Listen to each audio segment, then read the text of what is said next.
Fala meu povo, tudo bem com vocês? Rodrigão por aqui. Hoje eu vou trazer um conteúdo que eu já fiz um vídeo há muito tempo no canal.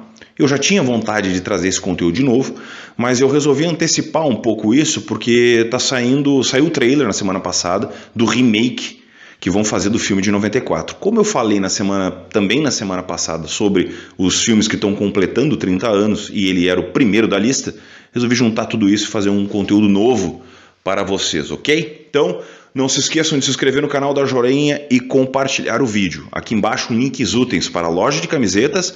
Inclusive tem duas camisetas muito bonitas desse filme, certo? Que estão aqui embaixo o link para vocês adquiri-las, ok? E os planos ali para se tornar membros do canal a partir de R$ 2,99 por mês, certo, minha gente? Vamos lá. Na semana passada, então, saiu o trailer do novo filme do Corvo. Baseado na história do James O'Barr. A história é dessa HQ aqui, tá? Essa aqui é a edição definitiva lançada pela Darkside, tá? Apesar das últimas polêmicas da Darkside, essa HQ aqui é realmente excelente, tá? Eu tô aqui folheando para escolher uma parte para mostrar para vocês a qualidade gráfica do negócio, tá? O James O'Barr escreveu isso aqui em 1978, tá? Aqui tem uma entrevista falando sobre ela, né, sobre o processo criativo dele, e ele conta a história, é capa dura, tá? Ele conta a história que, enfim, um adolescente, né? Não adolescente não, mas era um jovem que estava em casa e aí pediu para a namorada vir buscar ele de carro porque ele estava com o carro dele cheio de multa e um motorista bêbado matou ela num acidente. Isso aconteceu em 1978. Ele se alistou no exército, foi servir na Alemanha e começou a escrever, enfim, botar a culpa dele no papel, e a partir de 81 começou as publicações do Corvo, tá? Ele tem um tom extremamente violento, a HQ é violenta, mas por ela ser toda em preto e branco, feita em nanquim, consequentemente tu percebe que esses elementos gráficos da violência, por mais que eles fiquem explícitos nos quadrinhos, tu consegue perceber que ela dá uma amenizada. Talvez se ela fosse colorida seria muito mais violenta do que ela é. Mas o tom que dá o andamento à HQ é que faz toda a diferença. Porque ela se passa num universo gótico. A própria persona do Corvo, então do Eric Draven, ela é baseada nesse universo gótico, a pintura branca no rosto, as linhas, o lápis preto, o batom preto na boca, né? A persona do Corvo remete exatamente a esse ambiente underground, esse ambiente melancólico da cultura gótica dos anos 80, que tomou conta de clubes, tomou conta da música. Tem diversas bandas, The Cure, Joy Division, enfim, uma série de bandas que mostrou muito dessa melancolia em suas letras, apesar de muitas vezes ter um ritmo muito alegre. Ela determinava exatamente esse lado mais gótico, que era a felicidade por fora, mas completamente destruído por dentro. E o James O'Barr mostra isso. A HQ em si é muito bonita, aquela coisa toda e tal, mas por dentro ela mostra todo um peso. A HQ em si, ela é muito bonita, mas por dentro a história demonstra exatamente essa melancolia através dos quadrinhos. A Shelley, obviamente não era o nome da namorada dele, Shelley é por causa da Mary Shelley, então por isso que ele pegou o nome dela e tal, colocou ali, sabe? Quem é espectador mais antigo do canal sabe que eu comecei a minha vida de leitor como leitor de HQ, e não leio mais, mas eu estou adquirindo algumas dessas leituras para ter. E eu tenho o Watchmen, como eu já mostrei em outras ocasiões, ainda não fiz resenha do Watchmen, mas ainda vou mostrar a minha HQ, vou trazer isso esse ano ainda. Já fiz um especial do Watchmen aqui no canal mais antigo, que eu vou deixar os links aqui embaixo na descrição para vocês verem esse conteúdo. O James O'Barr aqui tem uma entrevista que ele fala muito sobre isso, sabe? Ele fala sobre a questão do luto, de ele ter ido nas convenções de HQs, de ter participado disso tudo e das pessoas chegarem para ele e falarem: cara, vivi isso que tu viveu, muito obrigado, essa HQ me ajudou a sair do buraco. Porque às vezes quando tu está envolto numa situação de luto, tu está envolto numa situação como essa, consequentemente tu precisa de alguém ou de alguma coisa para se apegar, para poder se elevar e sair desse, para cortar essa bola de ferro que fica na tua perna em função do luto, inclusive no caso dele, que realmente é um luto muito mais poderoso e muito mais forte, porque na teoria ele se coloca como culpado. Para quem não tem contato com a HQ, eu recomendo conferir antes, ler alguns quadrinhos antes de pegar. sabe? Ela é talvez para um leitor num nível um pouco mais avançado, sabe? De cara que já leu um pouco mais graphic novel, já conhece um pouco mais o formato e tal.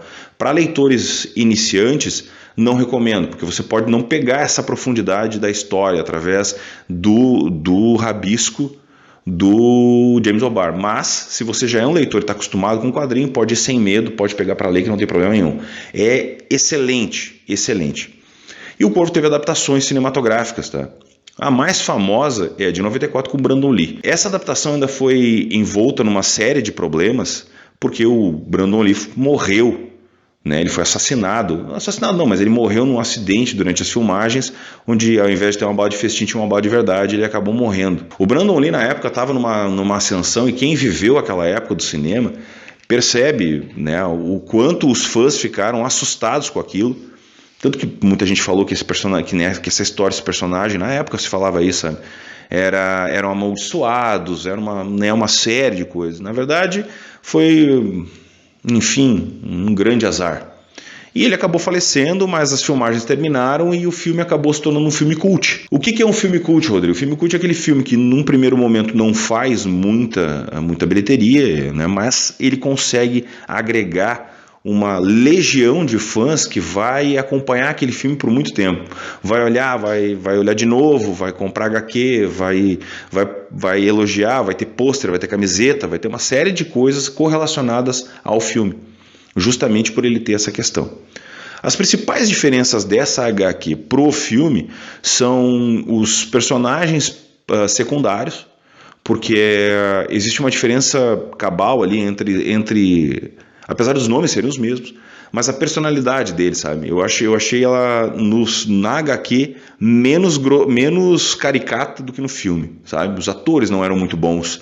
Tirando fora o Brandon Lee, os outros atores não eram muito bons. A morte dos dois, tanto da Shelley quanto do Eric, na HQ é diferente. Ela não ocorre como ocorre no filme, ela tem uma diferença bem grande uma da outra, né? E a própria personalidade do Eric é diferente. Ela ficou ruim com a interpretação do Brandon Lee, longe disso. O Brandon fez um trabalho fantástico e com certeza se não tivesse acontecido o que aconteceu com ele teria galgado voos maiores, sabe? Ele tinha personalidade para isso, ele era um bom ator. E ele estava crescendo, ele estava numa crescente. Mas o filme foi feito de uma forma muito respeitosa, tanto com a história da HQ, quanto com os fãs. E por isso que ele é tão amado, por isso que é um filme que as pessoas acompanham, que continuam assistindo e falam muito dele. E o remake que saiu, o trailer do remake que saiu essa semana, ele tomou uma chuva de dislike, por diversos motivos. Primeiro, tá mexendo num filme cult. Todo mundo, sem exceção, que tu chegava e quando tu começava a olhar os comentários, a grande maioria das pessoas falou o seguinte: não mexe nesse filme, não refaz esse filme. Esse é um filme que não tem que ser refeito. Esse filme especificamente agora, ele não está sendo feito para os fãs antigos. Os fãs antigos têm um filme antigo. Eles não querem rever. Ninguém quer ver esse remake. Ah, Rodrigo, mas aí tu está julgando o filme. Na verdade, eu estou julgando a intenção do estúdio de refazer esse filme. O Bill Skarsgård, que é que interpretou o Pennywise no It, é um excelente ator. Ele é muito bom e ele se propôs a fazer. E eu acredito que ele vai entregar, porque ele é um bom ator.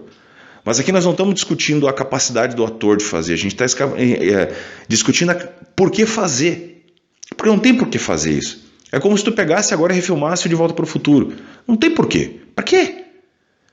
O filme está bom, está pronto, não tem que fazer de novo. Daqui a alguns anos vão querer refilmar, então se nós estamos falando de filmes de 30 anos agora, daqui a pouco quando fizer 40 anos vão querer refilmar o Forrest Gump. Para quê? Não precisa. Tá? Não faz sentido. E agora estão fazendo isso com o Corvo. Porque houveram continuações do Corvo e nenhuma delas deu certo. A primeira delas é o Corvo, a Cidade dos Anjos, que foi feita em 1996, ou seja, 2 anos depois do primeiro. E o único elo de ligação com o primeiro filme de personagens é a personagem da Sarah, que é uma menininha que aparece, ela tem uma breve participação na HQ, mas ela teve uma linha narrativa muito interessante no primeiro filme, porque ela é como se fosse os nossos olhos em função do que está acontecendo. Eu achei bem legal essa ideia do diretor, então, e dos roteiristas de fazerem essa situação, de pegar a Sarah e colocar ela como uma linha narrativa que é contada dentro do filme. Na HQ ela tem uma participação ínfima. E aqui ela segue de novo para o segundo filme. Não é ruim o filme, porque ele conta uma outra história, né? Não tem ligação nenhuma com o Eric, A não ser que o Corvo traz de volta um pai, né, que voltou para vingar a morte dele e do filho, que foram assassinados por uma gangue. Fica estranho tu olhar os filmes. Qualquer coisa que se faz do Corvo fica estranho. Porque vai emular o Brandon, não tem o que fazer, sabe? Por mais que o tempo passe, a história como se formou... E, né, vamos lá, eu estou em 2024 fazendo um vídeo falando sobre um filme de 94 de um ator que faleceu naquele set de filmagem, elogiando o cara e tal, sabe? Tu entende que fica aquele sentimento meio estranho? Então, o Cidade dos Anjos sofreu por causa disso. Ele nem é tão ruim assim. Os outros dois são horrorosos, mas ele nem é tão ruim assim, sabe? Tu poderia tranquilamente assistir o segundo. Se vocês não assistiram ainda, eu até recomendo assistir o segundo. Não assistam os outros. Mas eu até recomendaria vocês assistirem esse segundo, que ele não é tão ruim. O Vincent Pérez tentou fazer sabe? Ele prestou respeito ao Brandon, ele fez tudo certo. Mas sabe quando fica um clima meio estranho? Que é o mesmo clima que está fazendo agora nesse filme agora, nesse remake, do porquê existiu uma continuação do Corvo ou porquê existiu um remake do Corvo. E piora a situação porque nós temos mais um outro filme que se chama Corvo, A Salvação, e no elenco tem a Kristen Dunst, que eu acho que ela devia estar desesperada atrás de dinheiro, que é horroroso, é muito ruim.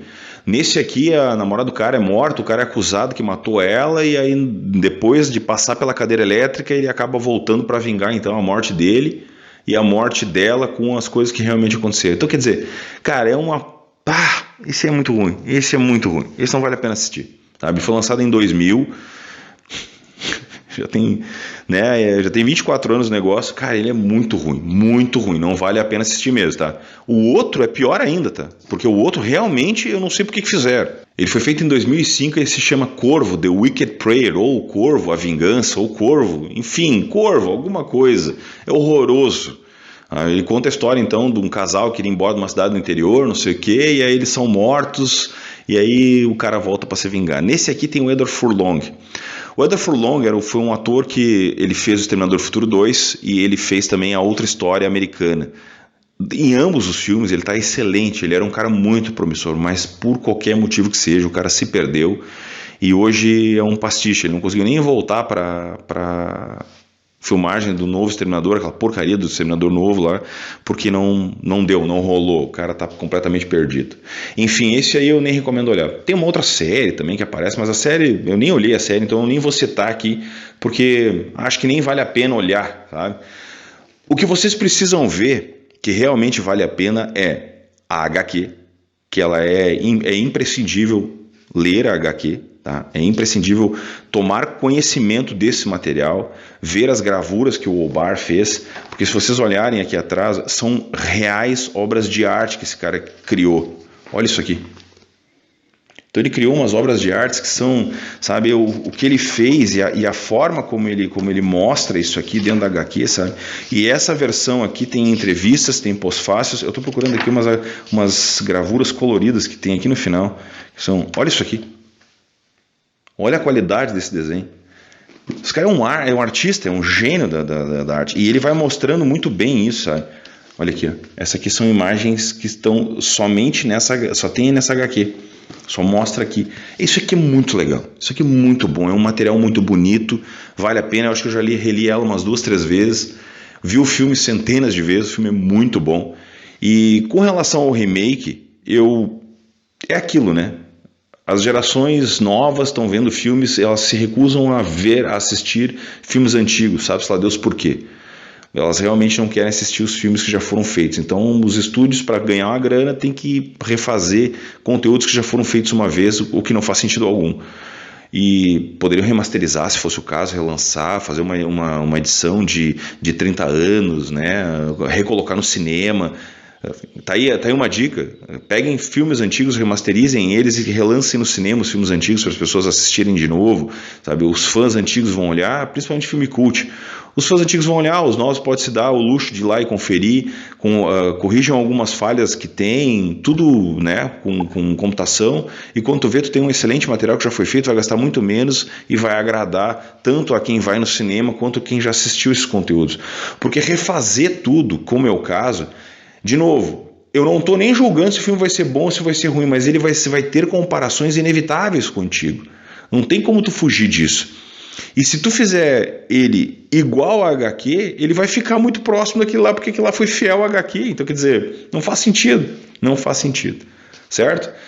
Se você quer assistir o filme despretensiosamente e não ficar na neura, vai mesmo. Eu não sei se vou. Vou esperar para ver, vou dar mais uma conferida, algum material novo que sair, e aí eu vou assistir para ver qual é que é. Mas assim, o de 94 é importantíssimo que você assista, certo?